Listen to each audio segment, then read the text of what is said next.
नांदेड़ लोकसभा के ज़िमनी इंतखाबात में कांग्रेस पार्टी के नौमुंतखब रुकने पार्लियामेंट रविंद्र चौहान के एजाज़ में आज पार्टी दफ्तर में एक शानदार तहनीती तकरीब का इनेकाद किया गया। इस मौके पर कांग्रेस के जिला सदर BR कदम, शहर सदर अब्दुल सत्तार, शमीम अब्दुल्ला, आनंद चौहान और दीगर मकामी जिम्मेदारान ने रविंद्र चौहान की गुलपोशी करते हुए उनकी इस शानदार कामयाबी पर दिल की गहराइयों से मुबारकबाद पेश की।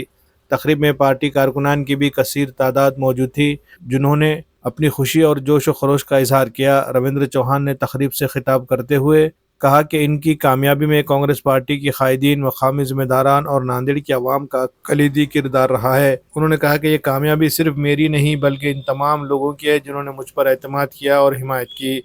मैं इस एतमाद को कभी टूटने नहीं दूंगा और अपने हलके की तरक्की और आवाम की खिदमत के लिए दिन रात मेहनत करूंगा। मजीद बरा उन्होंने अपनी मुस्तकबिल की तरजीहात पर बात करते हुए कहा कि नांदेड़ की बुनियादी सहूलियात को बेहतर बनाना, नौजवानों को रोज़गार के मौक़े फराहम करना और तालीमी मियार को बुलंद करना इनके अहम मकासद में शामिल है। तकरीब के अख्तिताम पर कारकुनान ने पार्टी के हक़ में नारेबाजी की और रविंद्र चौहान के लिए नेक ख्वाहिशात का इजहार किया।